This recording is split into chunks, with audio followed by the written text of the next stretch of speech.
single-phase transformer, it is assumed that all of the questions that we are dealing with in the tutorial questions are ideal transformers. So a single-phase ideal transformer has a primary to secondary turns ratio of 5 to 1. That means N1 is 5 and N2 is 1. And supplied it at 1000 volts. That's the supply input voltage. A resistive load of 5 ohms is connected across the secondary winding. Now, as you could see, that because we have already covered the complex algebra, complex impedance, and RLC circuit, so when you look at the questions like that, it only has a real value, like a pure resistance. So we will not be using the complex algebra in this type of question, but of course, in the later parts of the questions, we will be able to practice those complex algebra when our load changes. So in this case, we have a simple resistive load, so we are going to apply a simple Ohm's law to find out the current or voltages, whatever is being given. Right, a resistive load of 5 ohms is connected across the secondary winding, and the question asks us to calculate the primary current and the active power supplied by the transformer. Now make sure that the active power supplied and active power output, or input or output active power, should be the same, because it is an ideal transformer. Like input power is equals to output power in an ideal transformer. So in order for us to first calculate the primary current, we can apply the formula N1 over N2 is equals to I2 over I1. But in order for us to apply that formula, we need I2. So I2 can be calculated, like I said, we have the load resistor 5 ohms, we have the voltage, so it is possible for us to calculate the secondary current I2, which is equals to V2 over R. But of course, the voltage that we have been given is input voltage 1000 volts.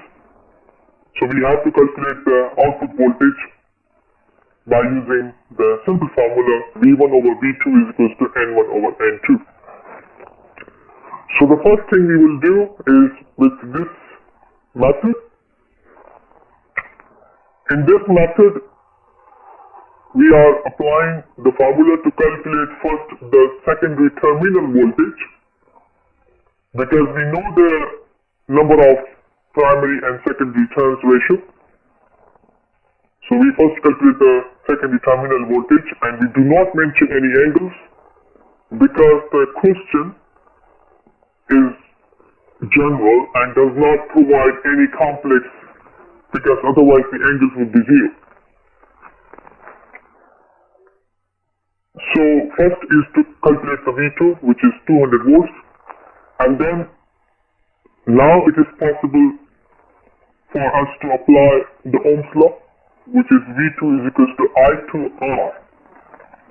You can't say V1 is equals to I1R because the load resistor is connected on secondary side. So I2 is equals to V2 over R, and in this way it gives us the answer of 40 amperes in the secondary side of the current. And now we will be able to apply the equation I2 over I1 is equals to N1 over N2, and by rearranging that equation, that will look like I1 is equals to I2 times N2 over N1. So N2 here we have 1, and N1 we have 5, and I2, which is calculated here, I2 40 amperes, and in this way we calculate the primary current, which is the first part solution of the tutorial question. Now the says calculate the active power supplied by the transformer. Now, of course, like I mentioned, that input power is equals to output power, so it is a good practice to use the equations based on what the question is asking us. So if the question asking us to calculate the supply input power or active power, that will be P input is equals to V1 I1. But of course you can compare your answer by just multiplying V2 I2, it will give you the same answer. So in this way, the input power is 8000 watts or 8 kilowatts. Now question number 2. The question number 2 says a load impedance. Now that's a little bit trick. Here, first we should not be using the word impedance, but I'm moving towards the impedance. So that's how I designed the questions to practice. Because it can be an RLC load, for example. Let's suppose 10 ohms plus J20 minus J20. That's a complex load. And J20 minus J20 cancel out each other, and that's why, for example, we can say is an impedance of 10 ohms. When I say is a 10 ohm resistor, that means it only has a resistor. But when we say impedance, it might have an inductor and the capacitor, but both are cancelling out each other. So it depends how the question is being drafted, in what context. So a load impedance of 10 ohms is supplied from a double wound transformer, Eigen transformer again, with a secondary output voltage of 600 volts. If primary to secondary turns ratio is 1 to 2 to 4, that means N1 is 1, N2 is 4. Calculate the primary voltage. Now we got the number of turns N1 and N2, and we got the input voltage, we got the output voltage 600 volts. So we can apply the equations V1 over V2 is equals to N1 over N2. And by rearranging that equation, it is possible that we can calculate the terminal voltage input side, which is 150 volts. B says calculate the secondary current. In order for us to calculate the secondary current, we have the first equation, which is I2 over I1 is equals to N1 over N2. Now since we do not have the I1 and we do not have I2, so we cannot apply that equation in this stage. But we do know the Ohm's law, so we can apply the Ohm's law to calculate I2 first. That will be V2 is equals to I2 times Z impedance. So in the part B, I2 is equals to V2 over Z. And in this way, we can come up with the answer I2 60 amperes. Now part C states calculate the primary current. Now we can apply that same equation that I mentioned, I2 over I1 is equals to N1 over N2, to calculate the primary supply current, which is 240 amperes. Now the question asks us to calculate the apparent power dissipated by the load. Now that's a very tricky part, because you do know in the question there is no complex element, which means there will be no reactive power. So if there is no reactive power, the apparent power, if you do remember that equation, when we derived it from the right angle power triangle, and that equation was S apparent power is equal to square root P square plus Q square. Now in this case the Q is 0 because there is no reactive element in the question. So if the Q is 0, then S is equal to the square root P square. So square and square root cancel out each other, or if you just do a basic math, then the apparent power S would be equals to P. So here the words are a little bit different, but they are all the same thing. It specifically applies to in this type of question. So you can argue by saying that apparent power in this case is the active power, which is P is equal to VR, and the unit can be a watts. But it can also be called as apparent power, since the reactive element is zero. So it is entirely your choice how you use it. But my questions would be very specific when it comes to the exam, but in tutorial, as we are practicing and applying our previous knowledge to this learning outcome, and we will see and appreciate more in the later part of the questions. So that was the part D, question number 2. Now we are moving on to question number 3. Of course, you have a freedom now to pause and stop and move me forward. But of course, I need to make this video to make sure that I cover all the questions. Question number 3. For the ideal transformer shown below, calculate. Well, before we calculate, we need to see what is shown in the figure. So in the figure, as you can see, we have a primary number of turns, 1290. We have a secondary number of turns, 430. We have an input current. Now in this time, the input current is complex because it is 15 angle of minus 36.87 degree amps. But we also have the load, which is complex. Complex impedance, 12 plus J9 ohms. I would leave it to you whether this impedance is RL or RC. Because if you do remember, in the RL circuit, our impedance would look like R plus JXL. And in the RC circuit, our impedance would look like R minus JXC. So in this way, you can predict what type of load we have, whether the power factor would be lagging, leading, etc. So since the load is inductive, so power factor would be lagging in this case. And it is also evident from the question. Now, we haven't read what the question is asking us to calculate. But that's the kind of questioning we must do before we solve the question. What is input parameters and what strategies we should be using. So now let's read what the question is asking us to calculate. First part says to calculate the secondary current.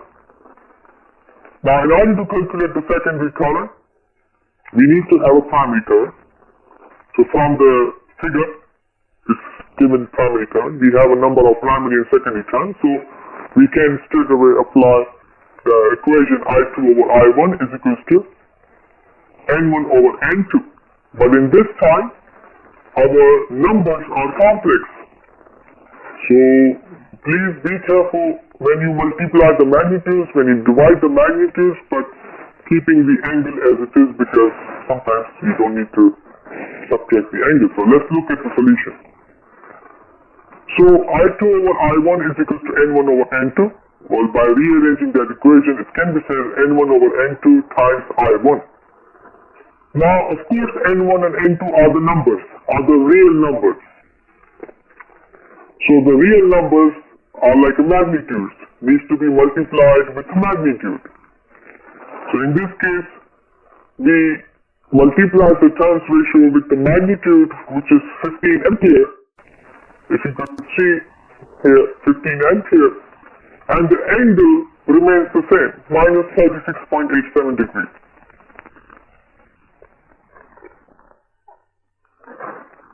And now the primary voltage, which is the second part of the question number 3.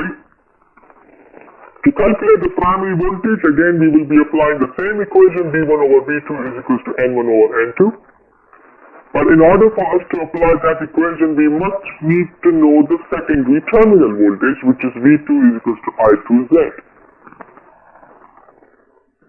So the secondary terminal voltage can be calculated using simple Ohm's law, but in this time our numbers are complex. So the I2, which was calculated in part A, is 45 angle of minus 36.87 degrees times the impedance. Now, where this 15 angle of 36.87 degree comes from? Well, we look at here, this impedance is given in rectangular form. We need to convert into polar form to get our answer in 15 angle of 36.87 degrees. And then it's a simple multiplication. You have to multiply the magnitudes and subtract the angles. You get the secondary terminal voltage, which has the angle 0 degree. And now we can apply the equation to calculate primary voltage. And that the same equation can be used, but making sure that you are multiplying the magnitudes and leaving the angles, because there is no angle involved in the primary and secondary terms. So that's the part B. And part C says calculate the apparent, real and reactive power. Now we have two strategies for it. One is S is equals to VI conjugate. Now you might be thinking which V and which R. Since it is an ideal transformer, it doesn't matter. As long as you are referring to the same side values. So for example, if you want to calculate the apparent complex apparent power, that would be S is equals to V1I1 conjugate, or S is equals to V2I2 conjugate. If you don't want to use that method, then of course you are free to use S is equals to V1I1 or S is equals to V2I2 without conjugate. And you can also use, within this strategy, P is equals to VI cos of theta, and reactive power Q is equals to VI sin of theta. So of course you have to be very careful when you do apply the P and Q equations, because your V and I should be the same side. So you can't say, you cannot say V1I2 cos of theta. It should be V1I1 cos of theta or V2I2 cos of theta. Same applies to the reactive power equation. So here we are utilizing the complex approach, and it says calculate the apparent real and reactive power in part C. So S is equals to V2I2 conjugate. Conjugate means negating the angle of I2. So if you look at here, the I2 angle is minus 36.87 degrees. We have to negate the angle, which will be now positive, as you can see here. And we must use the V2 voltage. We multiply, our answer would be in polar form. We convert that answer into rectangular form. The first value would be a active power. The second value would be a reactive power in volt and reactive watts respectively. But of course you can write kilowatts, kVAR, or simply in watts or VAR or volt amps. And these are acceptable methods for you to answer any type of question. So that's the part C, and that was question number 3. And now we are on question number 4. Now question number 4 says the transformer shown below has a primary to secondary turns ratio of 1 to 2.2. That means N1 is 1, N2 is 2.2. That's called turns ratio. Doesn't mean number of turns, but it's a ratio. So calculate the number of secondary turns. Well, it is possible for us to calculate the secondary turns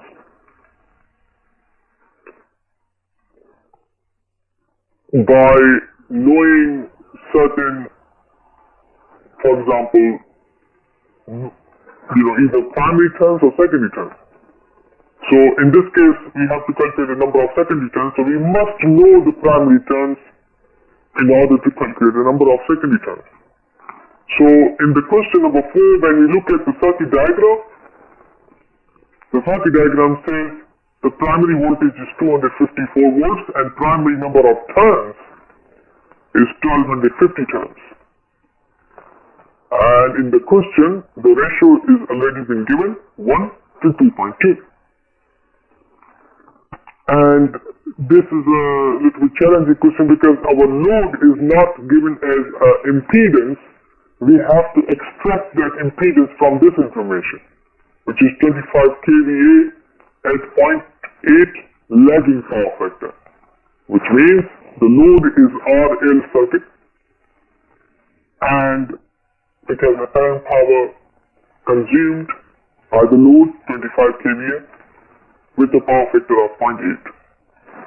We will be looking at that later on, but first is to calculate the secondary number of turns by having the primary number of turns. So we use a fundamental approach, which is we have the number of primary and secondary turns ratio N1 over N2, which is the same as N1 over N2. So we have the ratio here. But we also have the primary number of turns, which is 1250. By rearranging this equation, we can calculate the N2. In the second part, it says calculate the voltage applied to the 25 kVA load. Now that's the tricky part. When the word applied use, we usually assume that it is the input voltage what the question is asking us. But basically in the part B it says voltage applied to the 25 kVA load. Since we know this is the load 25 kVA and when the voltage applied to this load, that voltage would be the secondary voltage. So what this question is asking us to calculate the secondary terminal voltage. And we can calculate the secondary terminal voltage as long as we have the input voltage. So from the circuit diagram, we do have the primary or input voltage, 254 volts. And of course, now you'll be wondering what should be the angle for the primary voltage.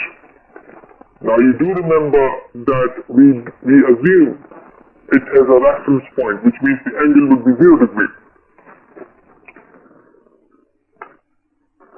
And here it should be done in a complex way, but it is your choice because in this question I have given you a simple voltage without an angle, so which is entirely your choice. But I would recommend in the proper questions you will see me actually writing all angles and reference points given in the question. So in this case, we can apply V1 over V2 is equal to N1 over N2 equation to calculate the V2 voltage. Now the part C says, calculate the primary current, secondary current and the phase angle. Well, you do know that calculating the phase angle would be easier because power factor is equal to cos of theta. And power factor is being given, which is 0.8. So the theta would be equals to inverse cosine of 0.8. In this way, we can get theta or phi, or the same thing, the angle. So now to calculate the primary current and the secondary current, we need to first calculate the secondary current because we can calculate the secondary current because we have the apparent power at the load, that's S. We have the secondary terminal voltage, which is V2, and we can now calculate I2 using simple approach, simple formula, without a complex conjugate because at this stage we are not interested in calculating the active, reactive and apparent power. So I2 would be, then we will use the angle of the current, and the angle of the current is minus 36.87 degrees amperes because the load is lagging and the current must lag the voltage. So which means the voltage, if the voltage is at the 0 degree, that the current angle must be negative. So that's the assumption we make based on our previous concepts. And then we can use the equation I2 over I1 is equals to N1 over N2, because now we have the I2, we have the number of turns, so we can calculate the I1 by rearranging the equation. And this gives us a primary terminal current. So we have the angle, we have the primary and secondary currents with the same angle. These angles represent the load side. It has nothing to do with the construction of the transformer, which usually happens in the real transformer. Since we are dealing with the Eigen transformer, the current angles would remain the same. Now the question says calculate the active power supplied by the transformer. So to calculate the active power supplied by the transformer, you do know this approach, S is equals to P plus JQ. In order to apply this approach, you must use the complex conjugate equation, S is equals to V1 I1 conjugate. Then you convert into rectangular form, and it gives you the active and reactive power. Now, since the question is only asking you to calculate active power, you can use another approach, which is P is equals to V1 I1 cos of theta. Now, cos of theta is 0.8. V1 is 254 times I1, which is 98.43. This gives you the active power like this, 20 kilowatts or 20,000 watts.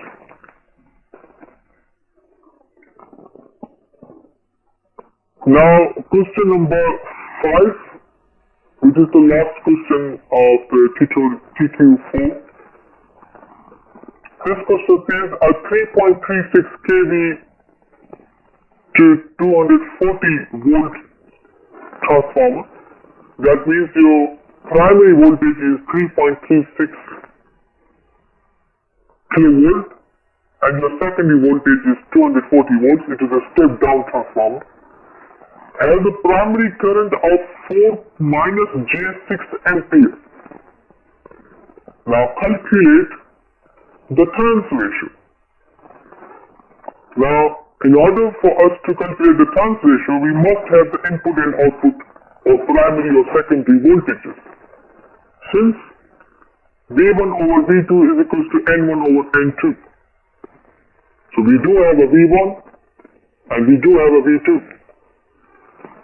So we can apply the simple equation to calculate the turns ratio. Turns ratio is written here in this way, but that also means N1 over N2. It is entirely your choice how you write it. So it gives you the ratio. Ratio is different to the number of turns, but it means the same thing. Now, part B says calculate the secondary current. We can calculate the secondary current as long as we have the number of turns ratio, or we have a primary or secondary voltages, and we must have a one current. So in this case, we have the input current or primary current. In polar form, we convert it from 4 minus J6 to that's the rectangular form to polar form. We have the V1 and V2, and since you do remember the equation V1 over V2 is equals to I2 over I1, you can also use I2 over I1 is equals to N1 over N2, your choice. It gives you the same answer.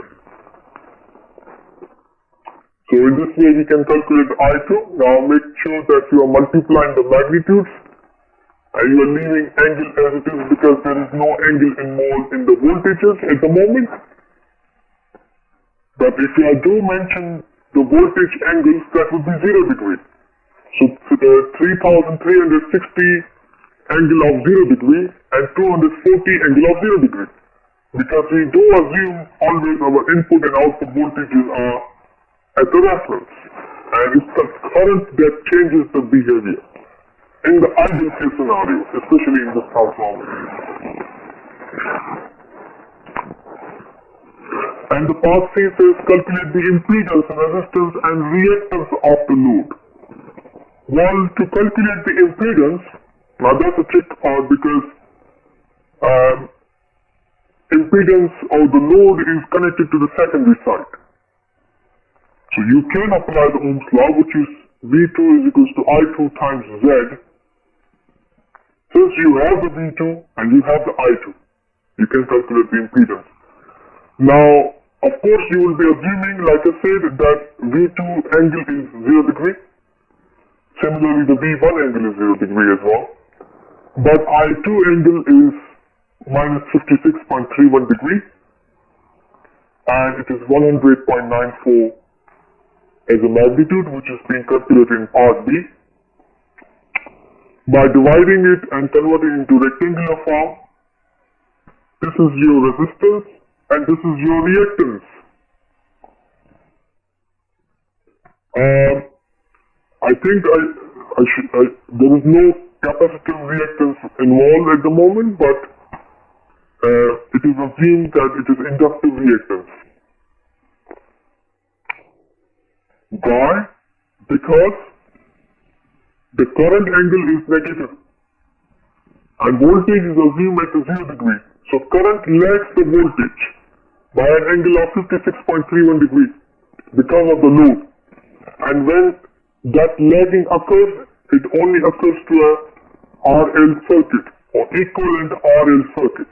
So I have deliberately put XL minus XC to make sure that there is no capacitive reactance, there is only inductive reactance, and that's why we have the positive angle 90 instead of the negative.